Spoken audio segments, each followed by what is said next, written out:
Muy buenos días. Ayer estuve un momento aquí entre ustedes viendo los trabajos que están realizando en esta importante red de universidades. Me siento muy contento de estar entre colegas, somos profesores esencialmente y sobre todo por el hecho de estar apoyando en esta incursión que están haciendo para recuperar el enfoque multicultural o intercultural. La charla que quiero proponerles tiene pues, dos segmentos. Quisiera yo exponer algunos de los antecedentes y de los componentes que podemos considerar en el enfoque multicultural y el enfoque intercultural con sus diferentes matices, un poco las razones por las que emerge en los sistemas de educación superior estos paradigmas y una segunda parte quisiera yo proponerles que se realice a partir de sus propias intervenciones en términos de afirmaciones, observaciones, comentarios, preguntas.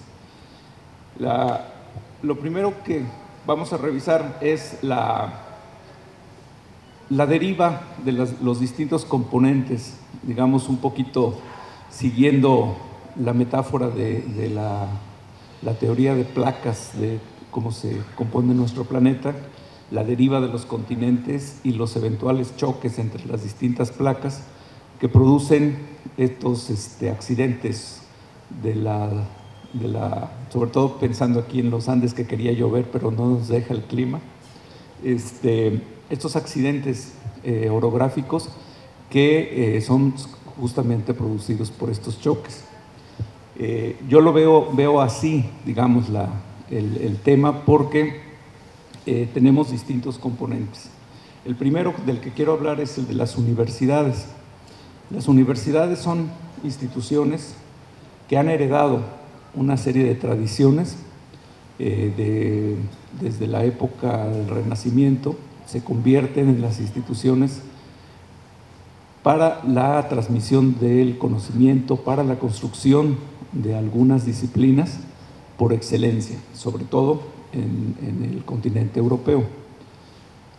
La conquista, la colonia, trae entre las distintas instituciones que tenían los europeos a las propias universidades y se heredan también la forma en que estas universidades se han venido de alguna manera adaptando a las distintas ideologías, a los distintos sistemas del propio continente europeo. Alemania, Inglaterra, Francia y España son las principales naciones que cultivan este tipo de instituciones, pero al transmitirse después como instituciones de la colonia, digamos, tienen un peso importante la propia tradición de la metrópoli, pero también las formas en que se va adaptando a la propia cosmogonía de los países o de los territorios que son conquistados. De tal manera que cuando hablamos hoy de universidad, no hablamos de nada homogéneo, no es un todo homogéneo. Cada una de las universidades en cada una de las latitudes del mundo tiene características diferentes. Sin embargo, tienen una función con propósitos muy parecidos. En términos generales, adoptan las disciplinas que surgen, digamos, de manera tradicional, como la jurisprudencia, la medicina, la contabilidad, disciplinas que tenían después el nombre de disciplinas liberales, y poco a poco se van abriendo también a la implementación de disciplinas con mayor rigor, alcanzando en algunos casos o en muchos casos el estatuto de ciencias. En el caso de la universidad, es importante pues que veamos, ya situándonos en el caso de los países latinoamericanos, los contrastes tan grandes que hay entre la universidad de los países que han llamado más recientemente países emergentes y las universidades de la tradición, sobre todo anglosajona. Mientras unas alcanzan, digamos, una mayor posibilidad de desarrollar el conocimiento, a partir de su búsqueda de talento, orientan su trabajo fundamentalmente a la captura de talento y al trabajo con el talento. En el caso de Latinoamérica, las universidades, principalmente las universidades públicas, tienen una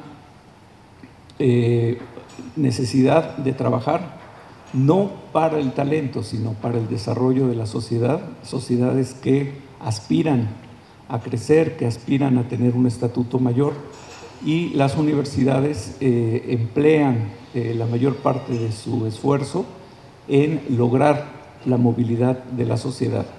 Es decir, a través de las disciplinas, a través de las distintas licenciaturas, los programas educativos, la universidad durante mucho tiempo tuvo una especial preponderancia para lograr que la sociedad tuviera esta capacidad de movilizarse, de tener, digamos, individuos que a partir de su participación en la universidad logran después un ascenso social, logran un prestigio y logran una mayor capacidad económica.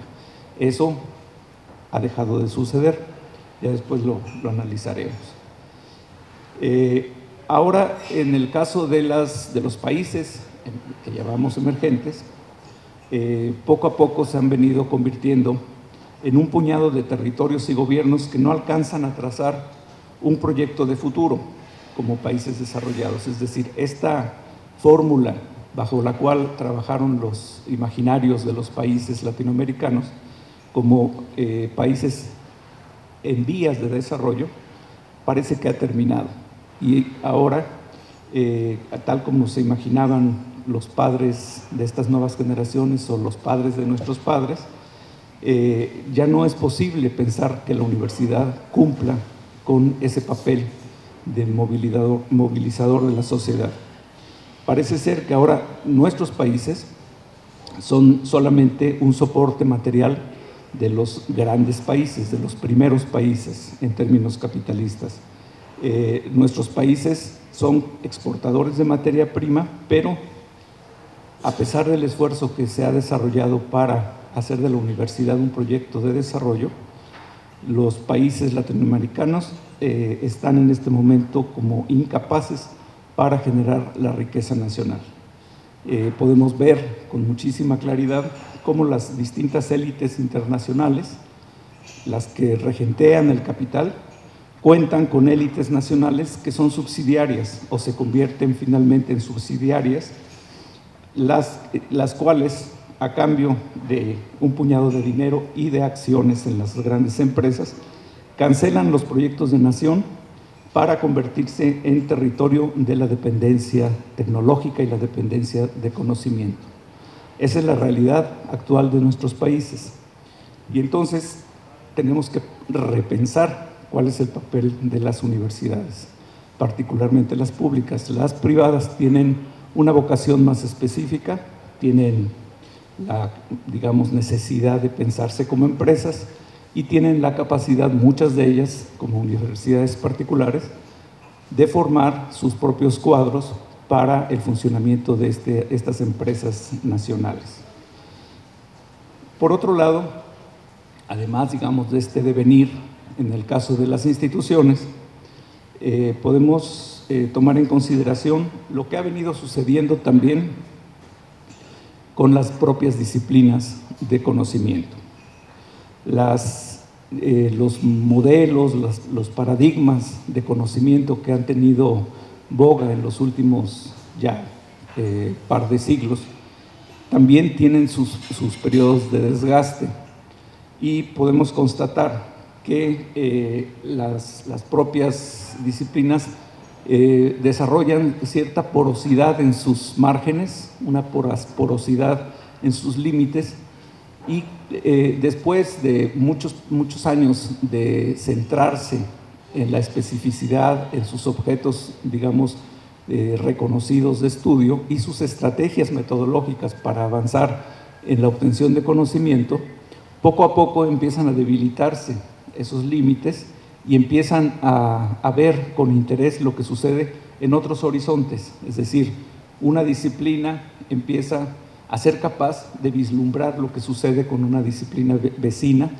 y de ver cómo otros paradigmas, otras estrategias, otras metodologías, otras incluso creencias pueden de alguna manera enriquecer la propia búsqueda de respuesta para las preguntas centrales de cada una de estas disciplinas. Esa porosidad tiene también periodos de mayor vitalidad y periodos de retroceso en donde hay mayor dureza y mayor concentración en los objetos específicos de las disciplinas. Pero cuando sucede esta capacidad porosa y esta capacidad de vislumbrar lo que sucede en los horizontes, cuando esto sucede también hay un movimiento de paradigmas, también hay, digamos, una transformación en los recursos con los que trabaja el conocimiento. Cuando todo esto coincide, entonces vemos cómo surgen fórmulas que nos resultan a veces desconocidas, a veces novedosas, a veces muy sugerentes también, pero también muy distantes. Es decir, ¿qué sucede cuando, como profesores, hemos sido formados fundamentalmente en la centralidad de un cierto tipo de conocimiento, sea humanístico, técnico, artístico, o bien en el caso de todas las disciplinas que trabajan con la administración? Cada una de estas formaciones con las que nosotros nos hemos encontrado se formulan a partir de certezas, y cuando estamos ya como actores de la formación, como educadores, como docentes, esas certezas juegan un papel fundamental. O nos aferramos a ellas o empezamos también a tomarles distancia, a perderles un poco de respeto para poder reformar nuestros propios principios educativos, de acción, frente a la necesidad de atender las demandas, las expectativas de generaciones que poco a poco vienen siendo también diferentes porque son reflejo de una sociedad en permanente evolución. Bien, dentro de estas tendencias, digamos, las propias instituciones de la sociedad occidental, como la universidad, como es la universidad, lo que viene sucediendo en las disciplinas, hablar de las distintas culturas, la cultura de la ciencia, la cultura de las humanidades, que entran en contacto y que pueden provocar a veces colisiones que fracturan las certezas, o bien alianzas muy armónicas que permiten también avanzar en los objetivos del conocimiento. La sociedad entonces está en permanente cambio y sus instituciones reflejan esas transformaciones. En ese contexto es donde quiero situar la emergencia de estos dos paradigmas. Se trata de dos nociones diferentes de lo que se tiene que hacer con la cultura y con las culturas cuando entran en contacto. Las sociedades tienen que permitir el movimiento, los desplazamientos humanos, las migraciones, a partir primero del reconocimiento de que la movilización de la gente es permanente. La humanidad es lo que es gracias a la capacidad de migrar, gracias a los desplazamientos, gracias a la capacidad que tiene la especie humana también de adaptarse. Esto está en la genética humana, por un lado. Por otro lado, a pesar de que los estados nacionales se cierran a la migración en distintas fases, también requieren de la apertura de las fronteras para incrementar la mano de obra, para obtener ganancia también con el pago menor de salarios a los migrantes o para la atención de cierto tipo de actividades que la sociedad nacional ya no atiende, digamos, de manera prioritaria. En los años 80 hay una ola importante de migraciones, sobre todo en Europa. Y por otro lado, en países como Canadá y Australia, hay movimientos, sobre todo a nivel jurídico, a nivel de jurisprudencia, que permiten el reconocimiento de las poblaciones originarias. Son, digamos, dos momentos que ayudan a contribuir al desarrollo de estos paradigmas. Se trata de una noción entonces que describe un estado de cosas, el primer término, el de multiculturalidad. Este es, digamos, en términos comparativos, hablando de multiculturalidad e interculturalidad, el primero es más asequible, nos resulta más fácil de comprender, incluso de trabajar, porque supone que quienes en determinado contexto representan o asumen identidad de una cultura de migración de primera o posteriores generaciones, van a poder desplegar sus marcas identitarias en concierto con los demás individuos y sus propias marcas. El multiculturalismo supone convivencia y asimilación. Las relaciones dominantes aspiran a permanecer inalteradas. Es decir, si bien se reconoce la necesidad de respetar las diferencias culturales, de recibir al migrante, esto es engañoso, digamos. La sociedad, el Estado sobre todo, lo que dice es dejemos que se expresen como son para que en primer lugar podamos verlos, podamos vigilarlos, pero también mientras ellos actúen a favor de nuestros intereses, mientras no disloquen también nuestra organización, entonces podemos tener una relación armónica.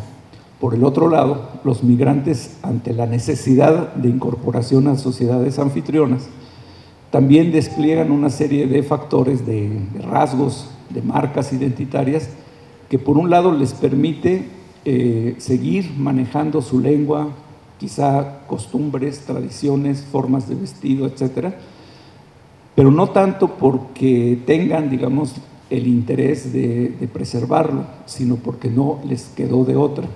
Hubo, digamos, necesidad de crear guetos, por ejemplo, en Londres, en donde hay una gran población de origen hindú, en donde fue pues, lo que hacen en los administradores de las ciudades es abrir ciertos lugares para que ahí se instalen poblaciones con un origen común. Entonces esto obliga a que se den, digamos, estas manifestaciones, y pareciera ser que esta noción de multiculturalidad podría resolver ciertas problemáticas. Pero, repito, en los años 80, los años 90, más bien se trata de cómo armonizar una convivencia, pero una convivencia que no piensa más que en la armonía, sobre todo en las metrópolis que están recibiendo esta ola migratoria. En Canadá y en Australia la cosa fue diferente.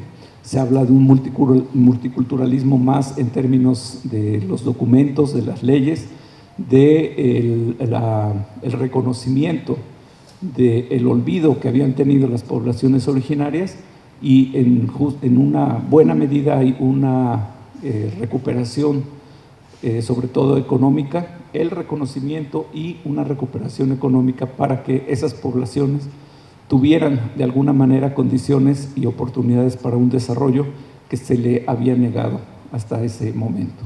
Esas son, digamos, las raíces del multiculturalismo. En el caso de la interculturalidad, se trata de algo que va mucho más allá.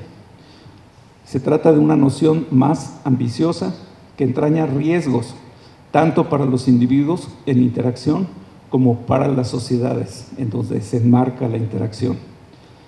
Al contrario que la multiculturalidad, los resultados pueden ser enriquecedores para las culturas en general, no solamente para el ámbito educativo. La interculturalidad expuesta es, digamos, alcanzar la capacidad de poner en diálogo a los que representan esa diversidad cultural. Es un diálogo que aspira a que sea equitativo, que sea entre iguales. Iguales que desde una postura de orgullo y dignidad comparten sus conocimientos y formas de comprender el mundo, disponiéndose a conocer otras fórmulas, es decir, no solamente hacerte oír, sino sabiendo que eso que tú conoces y que puedes aportar, al mismo tiempo puede abrirse y enriquecerse con las otras opciones, las otras fórmulas, las otras estrategias que tienen las culturas con las que estamos en contacto. Entonces, la interculturalidad aspira a que el producto de ese diálogo sirva para encontrar mejores soluciones a los modos de vida que tenemos hoy en día. Y son modos de vida que están presentes y que no tienen, en términos generales, ninguna condición para ser considerados con mayor o menor ventaja. Las formas de representación del mundo, las formas de solución de los problemas que enfrentan las distintas sociedades, las distintas culturas, los distintos grupos, son fórmulas que están vigentes. No se trata de sociedades, digamos, que tengan un repertorio de conocimientos desfasado o totalmente anquilosado, sino fórmulas de conocimiento que resuelven problemas hoy en día, problemas cotidianos. No solamente se trata, digamos, de conocimientos abstractos o representaciones, digamos, que se simplifican nada más a nivel del trabajo artesanal, de lo que hacen con sus manos, ¿no? Con la creación de objetos que nosotros identificamos desde lejos como trabajo artesanal. Es mucho más que eso. La interculturalidad aspira también a reivindicar el sitio de quienes han sido históricamente desfavorecidos, como en el caso mencionaba yo, de Canadá, de Australia, hay un reconocimiento de su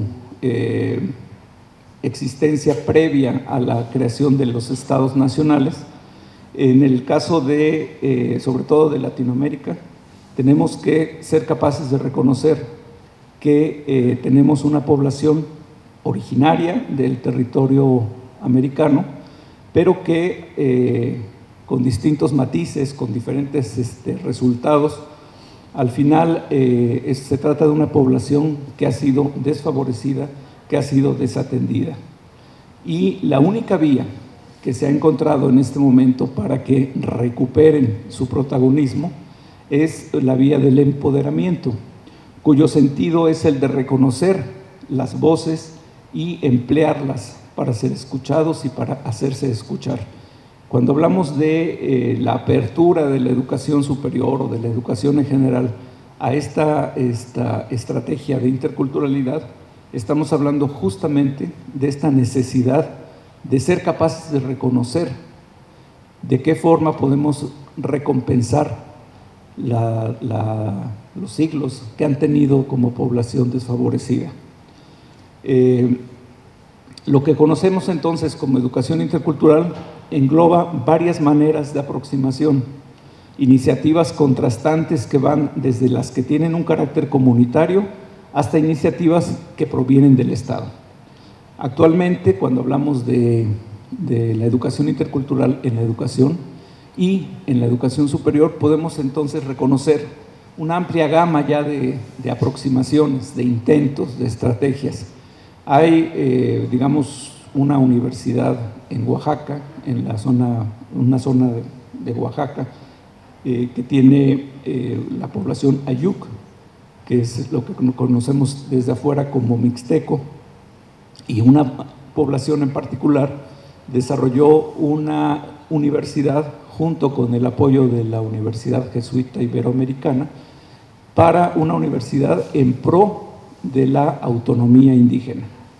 Y tenemos otras universidades interculturales creadas por el Estado mexicano, sobre todo a partir del año 2001, del 2001 al 2010, que desde el Estado se fundan con el propósito de darle, digamos, esta capacidad de recuperación a las poblaciones indígenas de varios estados. En este momento hay 10 universidades y esta versión de la Universidad Veracruzana, que es, como decía la maestra Leticia al inicio, una universidad que le decimos convencional, no por situarla en cualquier otro lado, sino una universidad como todas, universidad pública, con una capacidad limitada para recibir población de pocos recursos y aún más limitada para recibir población de origen indígena. Esta universidad encuentra las condiciones para darle cabida a una iniciativa de una universidad cultural que nace al mismo tiempo que las otras universidades interculturales que menciono, pero que tiene, en primer lugar, la ventaja de estar dentro de una universidad autónoma que le impide al Estado intervenir en la definición de sus autoridades, sus lineamientos, su diseño curricular. Y eso le da una mayor capacidad de adaptación a esta interacción con los distintos grupos indígenas, las distintas comunidades que hay en el estado de Veracruz. Hay entonces 4 sedes de la Universidad Veracruzana Intercultural, en la Universidad Veracruzana, que son, en sentido estricto, 4 universidades diferentes, porque las comunidades, la ideología, la forma de participación de los individuos en estas comunidades son distintas. Tenemos lenguas diferentes, tenemos costumbres diferentes, climas diferentes. Entonces, el resultado son 4 universidades que tienen su propia especificidad. Entonces, podemos ver pues que hay una amplia gama de posibilidades en la construcción de la interculturalidad en la educación superior. Cada una de ellas tendrá sus aportaciones y muchas de ellas también tendrán algún tipo de resultado negativo que hay que evitar cuando hablamos ya de extender el paradigma. Bien, ahora, la universidad y la educación pueden tener un compromiso semejante al que he tratado de describir. Vemos por un lado que varias universidades que son líderes mundiales, universidades al estilo de Cambridge, de Harvard, Yale, son universidades que no han visto como un problema la diversidad, operan con la diversidad, operan en la diversidad, nunca han tenido que diseñar una estrategia, un enfoque intercultural para incorporarlo dentro del currículum, y sin embargo llevan adelante su capacidad de convivencia y de enriquecimiento mutuo. Quizá han sabido comulgar con la diversidad y han aplicado o comulgado con soluciones interculturales que están más allá del currículo. Desde mi punto de vista, la diferencia es que esas universidades, insisto, trabajan como objetivo al talento, le apuestan al talento, no le apuestan a las razas, o no le apuestan a las culturas, o no le apuestan a los ricos y a los pobres en primera instancia, sino buscan el talento. Y si la condición para desarrollar el talento es el respeto a las culturas, la respetan. Ese talento es el que ha sabido llegar hasta esas instituciones, es decir, son individuos que se han esforzado o que han encontrado la manera para llegar a esas instituciones y que pueden llegarse a través de 2 caminos, el del poder, el poder del dinero y el poder del talento a través de las becas. En estas universidades incluso vemos también cómo un joven tonto pero rico puede garantizar el futuro de sus empresas si por lo menos aprende a sacar provecho del talento de sus compañeros diversos.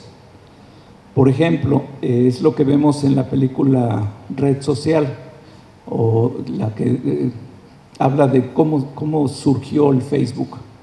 Es una convivencia de individuos que vienen, estudiantes que vienen de diferentes culturas y que encuentran ahí a un niño rico que tiene dinero para invertir, un niño talentoso y una serie de ayudantes, cómplices, para poder sacar adelante un proyecto como el del Facebook. Y lo sacan de la manera en que ya sabemos, ¿no? Con el resultado que tiene ahora a nivel mundial. El contraste es inmenso cuando hablamos de nuestras universidades. Nuestras universidades pueden apostarle al talento. Yo creo que no podemos pensar solamente en el talento.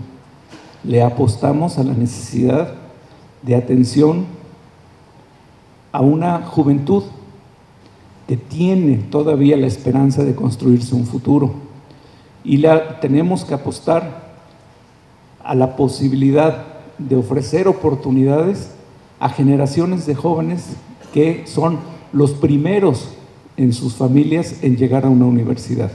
Es decir, estamos hablando de condiciones totalmente diferentes y estamos hablando de tareas que son muy diferentes también. Las universidades públicas en Latinoamérica están haciendo un trabajo más de atención social, más de desarrollo de dignidad humana, que de trabajo a favor del conocimiento o de trabajo a favor del talento. La educación superior en nuestros países también es un acto de reivindicación. Implica una acción común emprendida por el conjunto del profesorado, a veces también con el compromiso de las autoridades, a veces solamente con el esfuerzo de profesores en lo particular. La universidad, principalmente la universidad pública, puede verse entonces como un receptáculo social y lugar desde el que se proyectan las aspiraciones para la movilidad de la población. Ya no una movilidad en términos económicos, sino una movilidad en términos de esa oportunidad de tener por lo menos la esperanza de que se tenga un futuro mejor. Aquella población que cuenta con las oportunidades de acceso a la educación superior en estas instituciones. Justamente en extender entonces las oportunidades es que estriba la interculturalidad, es decir, no solamente seguir teniendo la capacidad de recibir estudiantes que logran sacar adelante su educación media superior, sino ampliar esa base para que entre el mayor número de estudiantes que provienen de los sectores más desfavorecidos, para garantizar el acceso a la educación superior de calidad a esa generación de jóvenes que históricamente han permanecido distantes por las contradicciones del sistema colonial y neocolonial. Ese es el propósito, pues, del enfoque intercultural. No todas las universidades tienen que interculturalizarse, pero sería deseable que su profesorado sí lo hiciera. Es decir, como propósito, las universidades le pueden apostar a la disciplina. Puede haber una universidad enfocada al desarrollo de la técnica, de cualquiera de las disciplinas técnicas. Puede haber una universidad con una vocación para el desarrollo de la medicina, de la educación sustentable, etcétera, cualquiera de las vocaciones que pudiéramos reconocer en nuestras universidades. Pero por encima de todo, sí es posible pensar que el profesorado piense de manera intercultural. Ahora bien, no se trata de que veamos a la interculturalidad como un tema, como un curso, como un tipo de contenido curricular que puede ser combinado con los demás contenidos. Se trata de que como profesores seamos sensibles al reconocimiento de esa diversidad y sepamos trabajar a favor de la diversidad. No la veamos como un obstáculo como se veía anteriormente. La diversidad enriquece y el respeto a esa diversidad también enriquece. Se trata entonces de que los profesores tengamos la capacidad de abrir ventanas para que otros conocimientos disciplinarios o de mundos distintos enriquezca la reflexión y, como resultado, el conocimiento. La educación superior, es decir, el profesorado y las universidades, practican la interculturalidad de mayor o menor grado, en mayor o menor grado, de forma consciente o de forma inconsciente. Tenemos siempre contacto con la diversidad y resolvemos ese contacto de alguna manera. Pero cuando lo exteriorizamos y cuando lo hacemos un tema de discusión, un tema de diálogo, las cosas pueden tener resultados más favorables. La interculturalidad, si no es un contenido disciplinario, entonces, ¿qué cosa es? La interculturalidad puede verse más como un proyecto y un modo de vida. Es incluso un acto de fe en relación a la riqueza que tiene la diversidad humana. No basta pues con saber que existen grupos étnicos, que a una universidad entran personas que vienen de otros países y que si son de otros países nos pueden ayudar, digamos, a tener un conocimiento mejor acerca de lo que es la composición del mundo.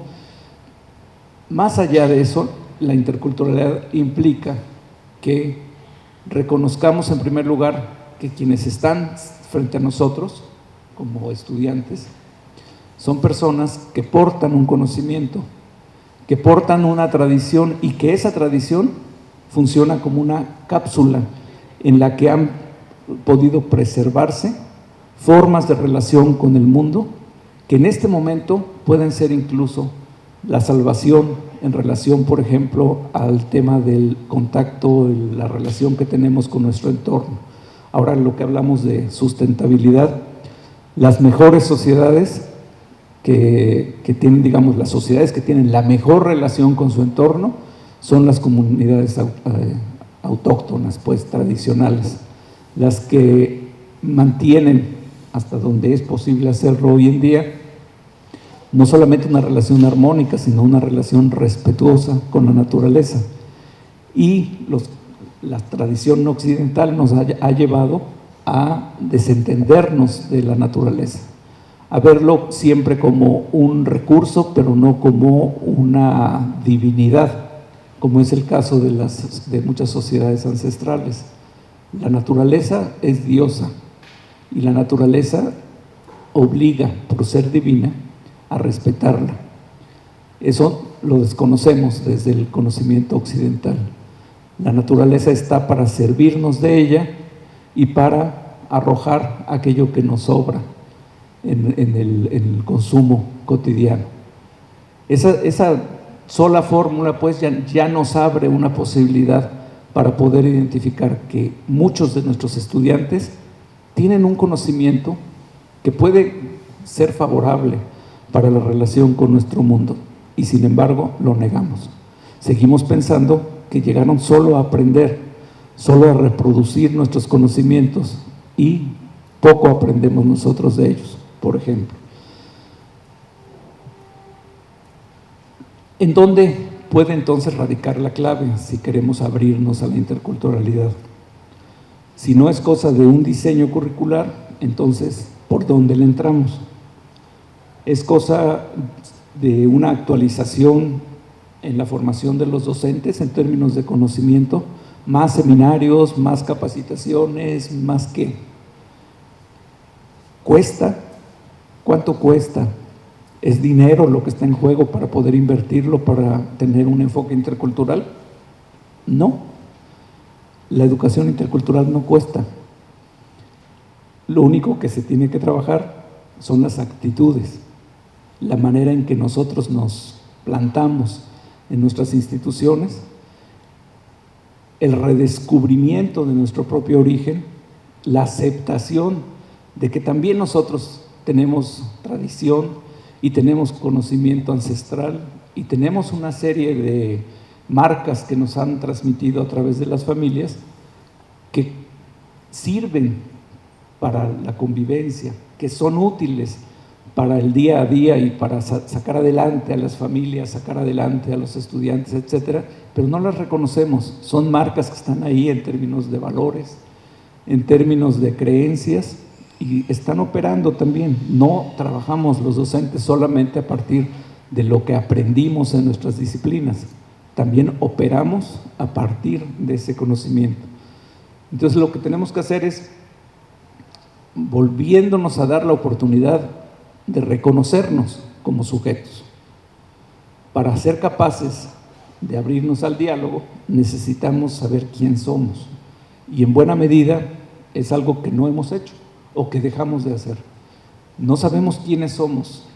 Parece ser que ya, ¿cómo se dice? Suturamos, cerramos nuestra identidad como profesional o como docente y ya sabemos todo, ya conocemos todo. Lo único que tenemos que hacer es conducir a nuestros estudiantes.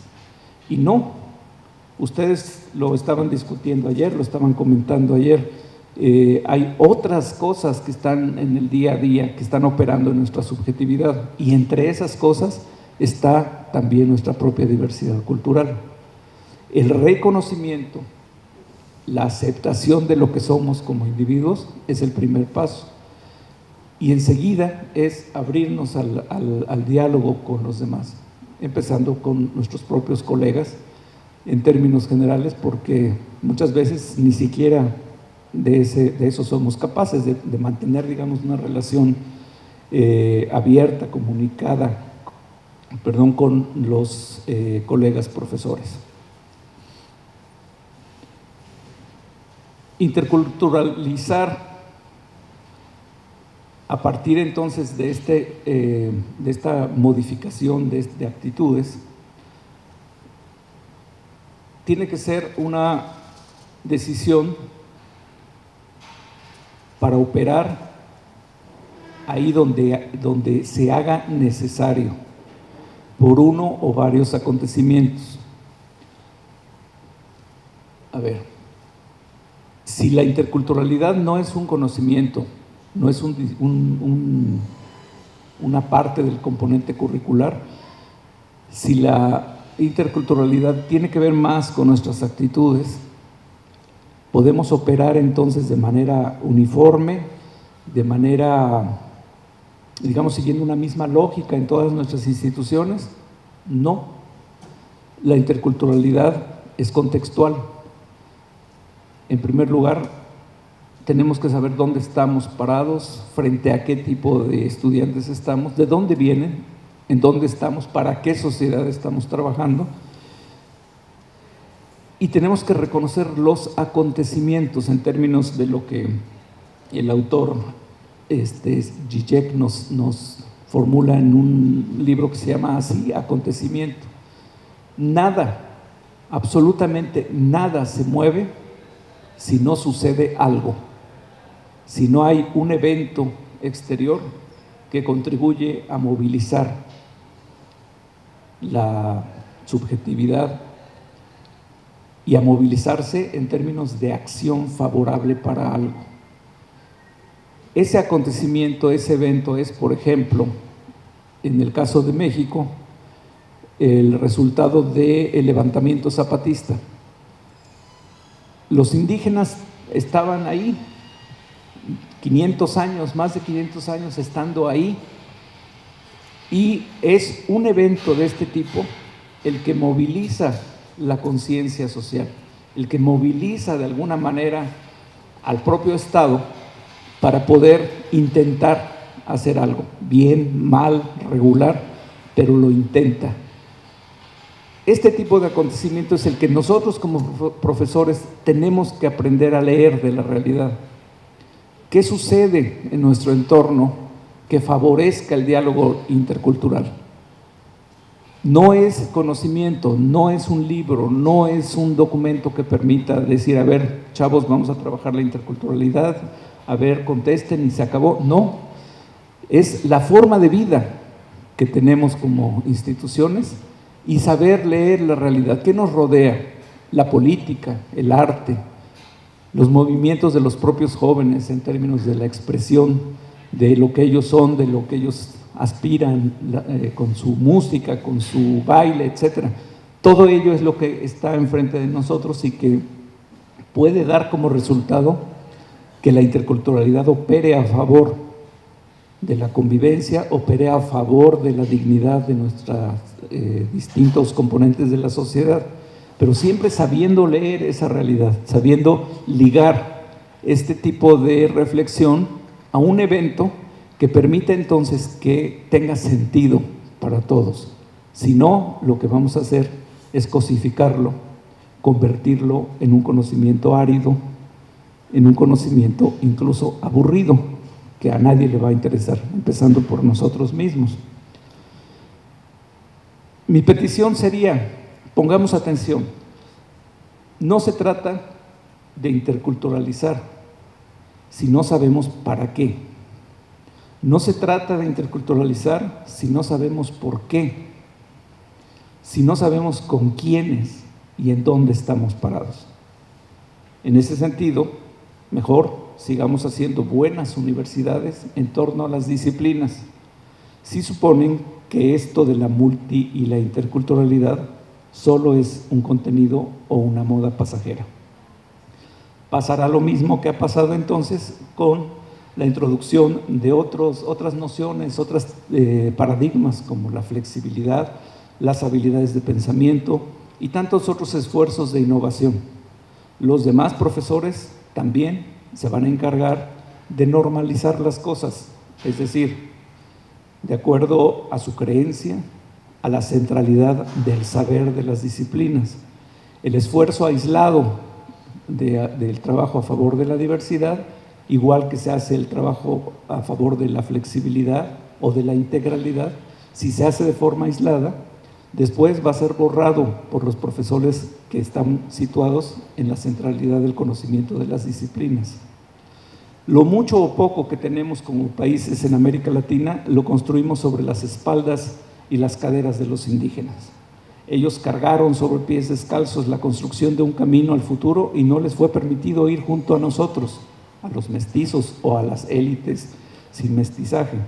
Otros países de la región optaron por abrirse a la migración masiva y desplazaron a la población originaria, o bien esta población originaria era escasa, a diferencia de países como México, Perú o Bolivia. Al respecto, vale la pena comentar que ahora también como sociedad integrada, como sociedad nacional, como sociedad mestiza, como queramos calificarnos, seamos conscientes de que también en este momento se nos está negando el futuro. Nosotros negamos el futuro a los indígenas, pero ahora también a nosotros se nos está negando el futuro. Un futuro. Debemos percatarnos de que tenemos un deber moral para tomarnos de la mano. En buena medida estos pueblos atesoraron formas de relación con el entorno que resultan hoy en día las únicas alternativas a la explotación sin freno que Occidente aplicó al mundo y a la especie humana. Si los de más arriba no nos dan las oportunidades, entonces ofrezcámoslas a los desposeídos mientras aún es posible. Si acaso piensan que el hecho de tener estudiantes de origen cultural diverso, si han sido niñas y niños maltratados o víctimas de violencia de género, si han vivido o viven el bullying, si su preferencia sexual les hace vulnerables, si solo es una percepción de ustedes como profesores, eviten tratarlos como víctimas, si no es que antes han aprendido a ganarse la confianza de los jóvenes y, sobre todo, a ganar su consenso. Sin su complacencia, no se aventuren a ser adalides del infortunio. Si están ahí en la universidad, los estudiantes, aún con esas marcas, aún con esas huellas de violencia, si han logrado estar ya en la universidad, es porque no son débiles, justamente. Y entonces han sabido sortear las dificultades y van a saber sortearlas. Ganemos su confianza, ganemos su capacidad de diálogo, y hasta que contemos con ellos, entonces hablemos de la interculturalidad. No son menores que nosotros.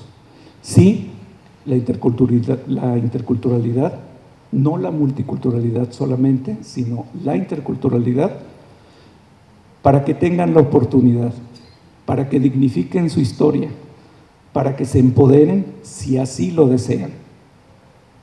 Pero que se empoderen ellos, no los profesores. No quienes, sin darnos cuenta, mandamos a los jóvenes al infierno, imponiéndoles compromisos y luchas que más bien son reductos de ideologías que con valor o pertinencia social no sustituyen la voluntad, el compromiso, el deseo y la voluntad personal. Ellos tienen derecho a decidir. El mismo esfuerzo que se deposita en enseñar a aprender y a conocer, las mismas hazañas que emprendemos para comunicar la gracia de la ciencia y el mérito de su aplicación, es el que debe empeñarse en mostrar las bondades del orgullo étnico y de la identidad, los valores comunitarios, el compromiso con los que vienen o están detrás de ellos, pero la decisión del tipo de acción que habrán de emprender es de ellos, en primera instancia, y de sus comunidades o grupos de interés. porque resulta, sabemos pues en todos nuestros países siempre hay núcleos en donde también los profesores consideran que se trata justamente de ideologizar y de meterlos en distintas batallas sin que muchas veces tengan la voluntad de hacerlo, con consecuencias que todos sabemos son siempre contrarias para los propios jóvenes. Bueno, hasta aquí, digamos, son las reflexiones generales que quisiera yo compartir con ustedes y me gustaría mucho que ahora venga de allá para acá las preguntas, los comentarios, las inquietudes que pudieran tener y que en un momento dado quizá pudiera yo también contestar o responder.